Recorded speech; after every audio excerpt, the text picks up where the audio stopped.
जय हिंद दोस्तों, स्वागत है हमारे YouTube channel AK electrical classes में। मैं हूं अजय प्रजापति। मैं लेकर आया हूं आपके लिए मध्य प्रदेश बिजली विभाग में जो भर्ती में निकली है लाइनमैन, लाइन परिचालक, उपकेंद्र परिचालक और सर्वे परिचालक। यदि Madhya Pradesh power generating company की भी आप तैयारी कर रहे हैं दोस्तों, जुड़ जाइए हमारे चैनल से, क्योंकि हम यहाँ करा रहे हैं फ्री ऑफ कॉस्ट आपको पूरी थ्योरी और विथ कौन कौन से क्वेश्चन आए हैं दोस्तों, उन सभी की हम प्रिपरेशन करा रहे हैं दोस्तों। ये 9th क्लास है हमारी। पर डे रोज 8 बजे ये क्लास आपको मिलेगी मध्य प्रदेश बिजली विभाग के नाम से, जिसमें प्ले लिस्ट में डली है मध्य प्रदेश पावर ट्रांसमिशन या बिजली विभाग के नाम से ये प्ले लिस्ट में डली है। तो स्टार्ट करते हैं हमारी टूल्स से, कौन कौन से क्वेश्चन आए हैं और टूल्स कौन कौन से इंपॉर्टेंट होते हैं। तो ये 3rd टूल्स का टॉपिक है। अभी तक हमारे टोटल 8th क्लास हो गई है, टोटल 9th क्लास हम स्टार्ट कर रहे हैं। तो हम पहले स्टार्ट करते हैं टूल से। जो फर्स्ट टूल से पढ़ेंगे दोस्तों, वायर गेज। तो वायर गेज होता क्या है? तो वायर गेज सभी को पता होना चाहिए, यदि आप इलेक्ट्रिकल से रिलेटेड हो तो वायर गेज होता क्या दोस्तों? तो जो इस तरह का आपको चक्रा जो दिखता है, ये चक्र टाइप का वृत्त क्या का, इसको बोलते हैं wire gauge. Sir wire gauge को बोलते हैं हिंदी में SWG, इंग्लिश में क्या बोलते हैं? SWG। सर SWG का फुल फॉर्म क्या होता है? Standard wire gauge. आपको याद रखना है, बहुत बार पूछा जाता है SWG का फुल फॉर्म। अब ये होता कैसे? यानी दोस्तों, हम जो तार होते हैं उस तार का व्यास यानी उसकी कितनी मोटाई है, या तो हम उसको mm में नापते हैं या गेज में नापते हैं। याद रखिएगा, हम जो वायर है उसका आकार जो नापते हैं या तो हम गेज में नापते हैं या mm में नापते हैं। तो जो गेज बताता है वो बताता है हमारा कौन सा? वायर गेज, जिसका नाम होता है स्टैंडर्ड वायर गेज। वायर की कितनी व्यास है या मोटाई है, क्लियर है आपको? इसी को बोलते हैं स्टैंडर्ड वायर गेज। अब इसके बेसिक पॉइंट की बात करूं दोस्तों, एग्जाम में जो क्वेश्चन आते हैं तो पहले फुल फॉर्म आता है कि SWG का फुल फॉर्म क्या होता है? SWG, तो स्टैंडर्ड वायर गेज। क्लियर है इसका? ये जो चक्रा होता है इसमें कितने से कितने नंबर तक हम नाप सकते हैं? तो 0 SWG से ये 36 SWG तक होता है, 36 SWG तक होता है। यानी 0 से स्टार्ट होता है तो हम कितने स्टैंडर्ड वायर गेज तक नाप सकते हैं? 36 स्टैंडर्ड वायर गेज तक हम वायर को नाप सकते हैं। इतनी बात क्लियर हो गई होगी आपको। अब ये एक गोल कलर का होता है ना, वृत्त के आकार का होता है, वृत्त के आकार का होता है। 0 स्टैंडर्ड वायर गेज होता है। ये सर कितने इंच होता है? तो याद रखिएगा, 0 जो स्टैंडर्ड वायर गेज होता है उसका इंच होता है 0.324। यहां लिखा 0.324 इंच होता है 0 स्टैंडर्ड वायर गेज का। यानी कितने mm? 8 mm का वायर। कितने mm का वायर? 8.23 mm का वायर। इसका मतलब ये होता है 0, यदि मैंने बोला कि कोई 0 स्टैंडर्ड वायर गेज है, एक वायर को नापा, तो इसका मतलब कितने mm का वायर है? 823 mm का। ये आपको याद रखना है, एग्जाम में डायरेक्ट क्वेश्चन आते हैं। अभी हम क्वेश्चन करेंगे इसके बाद तो आपको समझ। सबसे बड़ा क्या होता है? 36 स्टैंडर्ड वायर गेज। इसका कितना mm होता है? तो कितना इंच होता है? 0.036 इंच और 0.19 mm, यानी 0.19 mm का वायर बताता है कौन सा? हमारा 36 स्टैंडर्ड वायर गेज। दोस्तों आपको याद रखना है, जितना बड़ा गेज है उतना ही नंबर क्या होगा? छोटा। जितना बड़ा गेज है उतना ही वायर क्या होगा? छोटा। देखो आपको दिख रहा है ये 0 है, यह 0 पे कितना बड़ा इसमें होल है, इसमें बड़े से बड़े mm का वायर निकल सकता है। तो 0 का कितने mm का वायर होता है? 8 mm का वायर नाप सकते हैं हम। पर वैसे ही हम 36 पे जाएंगे। ये हमारा 36 है, 36 है। तो ये 36 को जब नापोगे, मैं इसको रफ कर देता हूँ थोड़ा सा, ये 36 है। 36 को जब मेजर करोगे ये वाला, तो इसमें आता है 0.19 mm। यानी आप जैसे जैसे गेज बढ़ाओगे वैसे वैसे वायर की साइज क्या हो जाएगी? छोटी होती जाएगी। जैसे मान लीजिए मैंने बोला 0 स्टैंडर्ड वायर गेज का वायर है, एक स्टैंडर्ड वायर गेज का वायर है और एक 2 स्टैंडर्ड वायर गेज का वायर है। तो बताइए कौन सा मोटा होगा? तो याद रखेगा, जो सबसे छोटा हमेशा स्टैंडर्ड वायर का क्या होगा? मोटा वायर होगा। और सबसे जो बड़ा स्टैंडर्ड वायर गेज का होगा वो पतला होगा। क्लियर? इसलिए जो 36 स्टैंडर्ड वायर गेज का वायर होता है उसका व्यास वो उतना ही क्या होगा? पतला वायर होगा। तो आपको समझ में आया होगा दोस्तों स्टैंडर्ड वायर गेज होता क्या है। वैसे ही एक होता है अमेरिकन वायर गेज। मैं आपको बता दूं, एग्जाम में आता है अमेरिकन वायर गेज। इसका आप नोट से बनाते जाइए। AWG इसको क्या नापता है? तो ये क्या नापता है हमारा? ये हमारा इस तरह से नाप सकता है कि जैसे हम मिल्स में जो होता है ना, माइल्स में, उसको मेजरमेंट करता है। क्लियर है? आपको समझ में आया होगा दोस्तों। अब हम अगला चलते हैं कि कितने, हम एक आपको लिस्ट बता देते हैं कि 0 से 36 तक कितने होता है। तो ये एक लिस्ट है, आपको याद रखना है। यदि 0 स्टैंडर्ड वायर गेज का है तो कितना होगा? तो 0 का कितना अभी हमने पढ़ा था? 0 का होता कितना? 0 पॉइंट कितने इंच होता है? 0.2324 3 चौथा और mm में कितना होता है 8.6 mm होता है जीरो का। वैसे आपका एक स्टैंडर्ड वाइज का वायर है तो 7.6 mm का वायर है, ठीक है। यदि 2 स्टैंडर्ड वाइज गेज का है तो 7 1, वैसे 3 का है तो 6 4, 4 का है तो 5 mm 5.8 mm का वायर है, 5 का है तो 5.3 mm का वायर, 6 का है तो 4.8 mm का वायर, 7 का है तो 4.4 mm का वायर है। वैसे 8 का है तो 4.6 mm का वायर है और 9 का है तो 3.65 mm का वायर है। वैसे ही 10 का है तो 3.25 mm का वायर। दोस्तों ये गेज दिया है और ये mm दिया है, तो आप इसको याद करना ही। एग्जाम में इसरो है, DRDO है, मध्य प्रदेश जो टीओ की एग्जाम हुई थी उसमें 2 का क्वेश्चन शायद आया था, 2 या 4 का। अभी हम क्वेश्चन करेंगे तो आपको समझ में आएगा कितने mm का होता है। तो आगे हम चलते हैं। अगला हमारा जो टूल्स है वो माइक्रोमीटर। दोस्तों बहुत इंपॉर्टेंट टॉपिक होता है। यदि आप इलेक्ट्रिशियन से हो, वायरमैन से हो, तो आप इलेक्ट्रॉनिक से है तो हमारे चैनल से जुड़ जाइए, क्योंकि हम यहाँ पर मध्य प्रदेश पावर ट्रांसमिशन की तैयारी, मध्य प्रदेश जो पावर जनरेटिंग MPPGCL सभी की क्लास हम यहाँ पर ले रहे हैं निःशुल्क। तो दोस्तों आपके लिए बहुत अच्छा मौका है सिलेक्शन लेने का, क्योंकि हम वही पढ़ा रहे जो आपको एग्जाम में आएगा और क्वेश्चन किस तरह से बनेंगे आपको समझ में आएगा। तो हम स्टार्ट करते हैं दोस्तों माइक्रोमीटर। सर माइक्रोमीटर क्या है? ये स्पेलिंग थोड़ी सी मिस्टेक हो गई है, आप थोड़ा सा देख लीजिएगा, उसके लिए माफी चाहूंगा मैं। तो माइक्रोमीटर क्या होता है, ये किस सिद्धांत, तो ये जो हमारा दिख रहा है इसको बोलते हैं माइक्रोमीटर।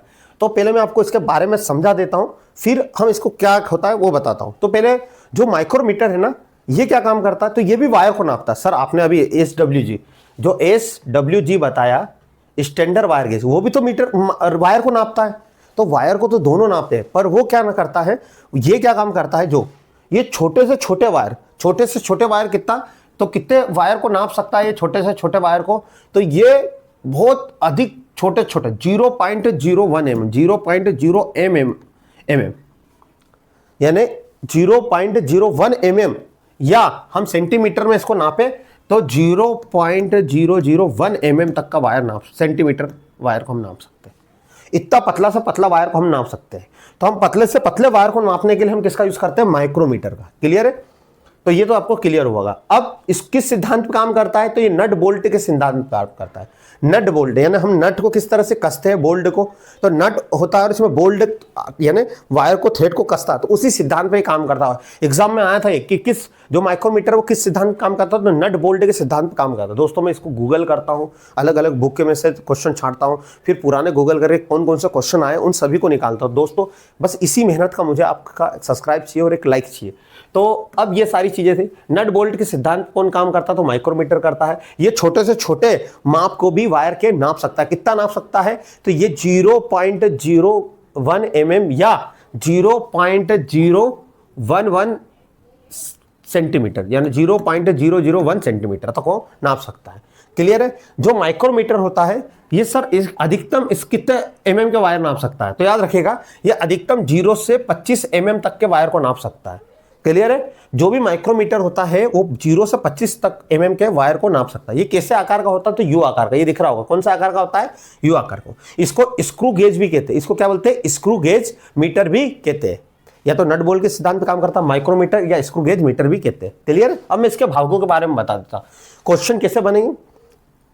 पहला भाग होता है एनविल। क्या होता है, एनविल। याद रखिएगा ये होता है, इसको बोलते हैं एनविल।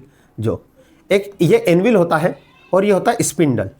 एनविल और स्पिंडल एग्जाम में वायर किसके बीच में रख के नापा जाता है, तो एनविल और स्पिंडल के बीच में वायर को रख के नापा जाता है। क्लियर है आपको?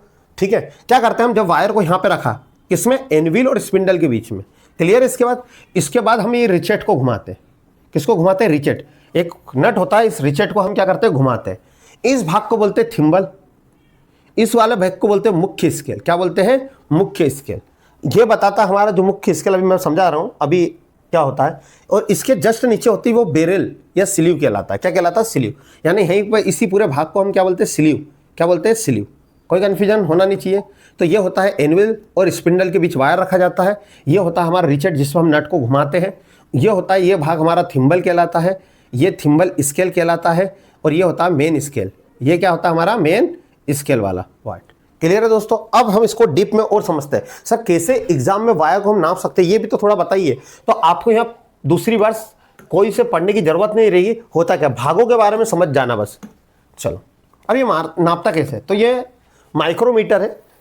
तो माइक्रोमीटर दिखता कैसे है, तो आपने देखा ओरिजिनल में इस टाइप से दिखता है। ये एनविल होता है, ये स्पिंडल होता है, यहाँ पर वायर को रखा जाता है, हाँ या ना। उसके बीच यहाँ पर होता है स्पेंडल लॉक, यानी आप लॉक कर सकते हो, इसके बाद यानी कि घूमे नहीं। फिर यहाँ पर होता है स्लीव, ये स्केल होती है स्लीव स्केल, ये स्केल होती है स्लीव। क्लियर है, कोई कंफ्यूजन? ये होता है थिम्बल, ये होता है हमारा थिम्बल। और आखिरी वाला जो स्क्रू होगा उसको बोलते हैं रिचेट। क्या बोलते हैं? रिचेट। अब नापते कैसे? मान लीजिए मैंने वायर रखा, समझना, इसके बीच में मैंने क्या रखा? वायर। बहुत ध्यान से समझना, एग्जाम में क्वेश्चन आता है। ये वायर रखा, इस वायर को रखा मैंने, रिचेट को घुमाया, तो ये क्या होगा? टाइट होगा, ये नट स्क्रू आगे जाएगा और इस पर ट्रैप पकड़ लेगा। अब आपका सबसे पहले क्या दिखाएगा? अब मान लीजिए ये स्केल बता रहा है, ये ऊपर वाली स्केल क्या बताएगी? तो ये बताती 1 2 3 4 5 6 7, यानी कितने का बताती? तो ये 1 mm बताती। क्या बताती? ऊपर वाली स्केल मेन स्केल होती है, इसको बोलते हैं हम mm बताना। क्या ना बनाना? mm। नीचे वाले भी दिख रहे होंगे, तो ये क्या बताती? ये नीचे वाला जो पॉइंट है वो आधा mm बताती। क्या बताती? आधा mm। जैसे मान लीजिए थोड़ी देर के लिए ऊपर वाला mm और ये वाला नीचे वाला आधा mm। जैसे आपने अभी यहाँ देखा थोड़ी देर के लिए, ये इस पॉइंट को, ये कितना है? 5। तो आपने लिखा ये वायर कितना आया? 5 mm का, हाँ या ना? क्लियर है? ये नीचे वाला क्या बताएगा? इसके जस्ट नीचे, ये इसके पहले 5 और 6 के बीच में, तो ये बताएगा आपका आधा, हाफ स्केल 50। क्लियर है? कोई कन्फ्यूजन? कोई कन्फ्यूजन होना नहीं चाहिए। तो ये 50 mm का बताती है। जैसे ये 1, तो ये आधा, ठीक है, यानी 0 आधा, उसके बाद 1, 1 के बाद 1.5, उसके बाद ये कि 2 हो गया हमारा, इसके बाद 2.5, ये कितना हो गया हमारा? 3, 3.5, 4, 3.5, 4, 5, 5.5, 6, 6.5। क्लियर है इतनी बात? तो ये नीचे वाला आधा बताते। इतनी बात क्लियर है, हाँ या ना? अब ये क्या बताता सर? ये थिम्बल क्या बताता? एग्जाम में बहुत बार पूछता है, थिम्बल क्या बताता? थिम्बल बताता है हमारा 0.1, 0.2, यानी 2 से लेके 50 तक का बताता है, यानी 50 तक का ये बताता है। ठीक है, 0 पॉइंट हमारा 1 2 3 4 50 तक, कितने तक? 50 तक बताता। क्लियर है? और 50 के बाद ये बताता है 50 50 50 50। समझ में आ गया सभी को? अब हम इसको सोल्व करते हैं। जैसे मान लीजिए थोड़ी देर के लिए ये कितने mm का वायर, ये मान लो वायर रखा हमने इसके अंदर, और वायर आया हमारा 5 पे, आया 5 पे। क्लियर है? ये यही मेन स्केल मान लेते हैं। ये देख लीजिए ये स्केल, ये कितना आ रहा? तो 0 1 हमारा 2 3 4 5 6 आया। कितना दिख रहा है? 6। क्लियर है? ये 6। अब आपको यहाँ दिख रहा होगा आधा, इसके नीचे क्या दिख रहा है? आधा। तो आधे को बोलेंगे 0.50। ये मेन स्केल है, ये पॉइंट वाली सेंटीमीटर हाफ mm की स्केल है। उसके बाद ये पॉइंट की। अब ये 0.01 दिखाता, क्या दिखाता है? 0.01। अब आप देखोगे ये कितना बताएगा, तो आप यहाँ पर हो, ठीक है, ये यहाँ, ये बीच वाले भाग पे, इस वाले, यहाँ पर क्या आपका 15 है, क्या है 15, तो ये क्या बताएगा? 14। क्या बताएगा? 14, 0.14। तो इसको जब जोड़ोगे आप 0.50 और 0.14, ये क्या बताएगा? आपका हो जाएगा 0.65 और ये बताएगा 6। तो आपका जो वायर है वो कितना? 6.65 mm का वायर था। क्लियर है? इस तरह से हम इसको मेजरमेंट करते हैं दोस्तों। आपको समझ में आया होगा दोस्तों। अब अगला हम चलते हैं कैलिपर क्या होता है? तो एक प्रकार का ये जो कैलिपर होता है, ये मापक उपकरण होता है जो हाइड्रोन कार्बन स्टील का बना होता है या माइल्ड स्टील का। इसके द्वारा हम क्या नाप सकते हैं? कोई भी जाब होती है उसकी लंबाई, चौड़ाई, मोटाई या व्यास नाप सकते हैं। यानी वो कितना लंबा है, कितना चौड़ा है, या कितना मोटा है, या उसका व्यास यानी उसकी जो मोटाई कितनी है, ये सभी को नापने के लिए हम कैलिपर का यूज करते हैं। कैलिपर 2 प्रकार के होते हैं, आउटसाइड और इनसाइड। ये दिख रहा होगा, जो हम नॉर्मल बोलते थे डे टांगा, पर ये डे टांगा नहीं, कैलिपर है। क्लियर है? ये हमारा आउटसाइड कैलिपर है और ये हमारा इनसाइड कैलिपर है। क्लियर है दोस्तों? आपको समझ में आया होगा। एग्जाम में क्वेश्चन आते हैं कैलिपर क्या नाम था। अगला होता है पंच। पंच क्या होता है? तो पंच ये होता है जब किसी सतह पर अस्थायी मार्किंग के लिए, स्थायी बनाने के लिए हम टूल का प्रयोग करते हैं, उसे पंच कहते हैं। यदि मान लीजिए कि लोहे की शीट है, उसको हमको मार्किंग करना है, तो हम यहाँ पेंसिल का यूज नहीं कर रहे, वहां पर हम किसका यूज करते हैं? पंच। इसको बोलते हैं पंच। इसी को हम क्या करते हैं? पंचिंग करने के लिए काम करते हैं, तो इसको इसी प्रोसेस को पंचिंग कहते हैं। ये भी हार्ड कार्बन स्टील का बना होता है। ये 3 भाग होते हैं। जहां हम हैमर से चोट मारते हैं इस पे, यानी मैंने हथौड़े से जब चोट मारता हूं तो ये क्या कहलाता है? हेड, यानी सर। पंच के जिस बिंदु पे बनता है उसे हम बोलते हैं पॉइंट। क्या बोलते हैं? पॉइंट। यानी जिस बिंदु पे बनता है वो पॉइंट है। अभी हर डिग्री के अकॉर्डिंग होता है, तो इसको 3 भागों में बांटा गया है। कितने दोस्तों? 3 भागों में। पहला होता है डॉट पंच। डॉट पंच का मतलब होता है, ये भी स्टील का बना होता है। इसकी बॉडी जहां षष्ठभुजाकार यानी 6 हेक्सागोनल के रूप में होती है, 6 भुजा जहां पर, इसका पॉइंट कितने डिग्री का कोण बनाता है? 60 डिग्री का। तो एग्जाम में आता है दोस्तों कि डॉट पंच कितने डिग्री का कोण बनाता है, तो 60 डिग्री पे आपको एंगल पे कट मारना है, निशान लगाना, तो ये बनता है डॉट पंच। अगला होता है हमारा सेंटर पंच। सेंटर पंच ये कहता है कि यदि सेंटर का मतलब होता है 90 डिग्री, ऐसा डॉट पंच जहां पॉइंट का कोण कितना डिग्री, 90 डिग्री पॉइंट लगाता है, उसी को हम बोलते हैं डॉट पंच। ये पंच की लंबाई 100 mm से 10 mm तक का व्यास होता है। क्लियर? अगला होता है प्रिक पंच। प्रिक पंच क्या होता है? प्रिक पंच उसे कहते हैं जिसकी जो एंगल होता है वो 30 डिग्री होता है। क्लियर है? इसकी लंबाई पंच की बहुत कम होती है। ठीक है, ये इसीलिए इसको क्या करते हैं हम, जो कम एंगल पे हमको जहां बनाना कोई चीज 30 डिग्री एंगल में, तो वहां पर मार्किंग करने के लिए काम आता है। तो अगला हम चलते हैं पोकर। पोकर यानी सुआ होता है। सुआ, आप जो सुआ यूज करते हैं, पहले क्या होता है लकड़ी का बोर्ड आते थे, हम जो बोर्ड करते हैं ना, बोर्ड में वायरिंग करते हैं, तो पहले लकड़ी के आते, तो उनमें छेद करने के लिए हम सुआ यूज करते थे, उसको ही बोलते हैं हम पोकर। क्लियर है? ये पोकर का भाग है। पोकर का जो जिस भाग से पकड़ते हैं उसको हम हैंडल कहते हैं दोस्तों। इसको भाग को कहते हैं टिप और इसको बोलते हैं शेक। सबसे बड़ी लंबाई क्या होती है? शेक। क्लियर है? तो ये पेचकस के जैसे मिलता जुलता है, पर ये होता पोकर। इसकी लंबाई होती है 20 सेंटीमीटर। ठीक है, ये लकड़ी जहां हम फिटिंग करते थे, जहां हम बोर्ड, वहां पर पेच करने के लिए, छेद होल करने के लिए हम किसका यूज करते थे? पोकर का यूज करते थे दोस्तों। तो क्लियर हुआ होगा आपको। खांचा बनाने या इसके कर लिए आपने स्क्रीनशॉट ले सकते हो। अगला हम चल रहे हैं सोल्डरिंग आयरन। सोल्डरिंग आयरन आप सभी को पता होगा, ये कहिया बोलते हैं इसको लोकल लैंग्वेज में। हम जो इलेक्ट्रिशियन जब दो समान धातु को या दो अलग अलग धातु को तीसरी धातु की मदद से हम जो जोड़ते हैं उसको हम क्या बोलते हैं? सोल्डरिंग। उस सोल्डरिंग को करने के लिए एक उपकरण की जरूरत होती है, इसको बोलते हैं हम सोल्डरिंग आयरन या कहिया। जो इलेक्ट्रिशियन यूज करता है वो 15 से 35 वाट तक की सोल्डरिंग आयरन यूज करता है। क्लियर? याद रखना, जो इलेक्ट्रिशियन यूज करता है वो 15 से 35 वाट तक का हमारा सोल्डरिंग आयरन यूज करता है। और इसकी जो टिप होती है, ये वाला टिप भाग होता है, ये हमारा कॉपर का बना होता है। काय का बना होता है? तांबे का। क्लियर है दोस्तों? आपको समझ में आया होगा। अगला है हमारा पुली पुलर। पुली पुलर क्या होता है? अगला वो टूल से पुली पुलर। तो ये इस टाइप का जो टूल से दिख रहा होगा आपको, पुली पुलर हो रहा है। इसकी 3 टांगे होती है। ये काम क्या होता है? जो हमारे मोटर जनरेटर होते हैं दोस्तों, मोटर और जनरेटर, उस समय उनमें जो पुली लगी रहती है उनको निकालने की आवश्यकता पड़ती है। तो इस पॉइंट को, तीनों को क्या करते हैं? उस पुली के बीच में फंसाते हैं और वो पुली यहाँ पर टाइट हो जाती है, इसको हम कस देते हैं और फिर उसको क्या करते हैं? हम खींचते हैं। तो ये पुली पुलर क्या करता है? मोटर जनरेटर की पुली को निकालने को के लिए यूज करते हैं, इसको बोलते हैं पुली पुलर। क्लियर है? आपको समझ में आया होगा। आप एक और आएगा बेरिंग पुलर। इसकी 3 टांग होती है आपको, 1, 2 और 3। क्लियर है दोस्तों? अगले हम क्वेश्चन पे चलते हैं। अगला है बेरिंग पुलर दोस्तों। बेरिंग पुलर क्या होता है? ये पुली पुलर की तरह ही होता है, पर इसका आकार छोटा होता है। इसमें केवल कितनी टांगे होती है दोस्तों? 2 टांगे। इसका उपयोग क्या होता है? जो मोटर और जनरेटर के पंप में जो बेरिंग होती है, उस बेरिंग को खोलने या कसने के लिए हम किसका यूज करते हैं? पूरी बेरिंग पुलर का। कोई कंफ्यूजन दोस्तों होना नहीं चाहिए, इस तरह का दिखता है। तो ये हमारा ठीक है। अब हम पढ़ते हैं क्वेश्चन, कौन कौन से क्वेश्चन किस तरह से एग्जाम में आए हुए हैं। तो आपको समझ में आया होगा, जो आपने पढ़ा वो आपके काम भी आया कि नहीं। दोस्तों बस आपका एक लाइक, एक सब्सक्राइब, मैं चाहता हूं कि आप इसको सब्सक्राइब करें चैनल को और बेल आइकन को प्रेस करो। उन लोगों को ये वीडियो जरूर शेयर करें जो लोगों को ये जरूरत है, जो भी Madhya Pradesh lineman, Madhya Pradesh power generating की तैयारी कर रहे हैं, तो उनको ये वीडियो बहुत काम में आएगी। तो हम पढ़ते हैं पहला क्वेश्चन, HWG। HWG को मापने के लिए क्या प्रयुक्त किया जाता है? किसको मापने के लिए? HWG होता क्या है? तो स्टैंडर्ड वायर गेज, किसी वायर की मोटाई, मोटाई का मतलब होता है व्यास। क्या होता है? व्यास या डायमीटर। क्लियर है दोस्तों? आपको समझ में आ रहा होगा। इसरो में ये क्वेश्चन आया था। अगला HWG स्टैंडर्ड वायर गेज का विस्तार होता है। तो क्या होता है? Standard wire group, simple wire group, standard wire gauge. तो स्टैंडर्ड वायर गेज याद रखिएगा दोस्तों, इसका वायर मानव गेज भी बोलते हैं, वायर मानक, हाँ मानक वायर गेज भी बोलते हैं। क्लियर है इसको आपको? तो स्टैंडर्ड वायर गेज ये टेक्निकल हेल्पर और मध्य प्रदेश KVCL की एग्जाम में 2018 में क्वेश्चन आया था। तो अगला हम क्वेश्चन करने से पहले हम चलते हैं इस पे, चालक का अमाप नापने हेतु कौन सा उपकरण यूज करते हैं? हम जो चालक का mm नापने के लिए कौन सा उपकरण यूज करते थे? इसरो की अहमदाबाद एग्जाम में आया था 2018 में। तो हम क्या यूज करते हैं? मानक तार गेज। मानक तार गेज को ही बोलते हैं हम HWG स्टैंडर्ड वायर गेज। एक गोल चक्र के आकार का होता है, यानी वृत्त के आकार का होता है। इसकी साइज होती है 0 से 36 स्टैंडर्ड वायर गेज तक की।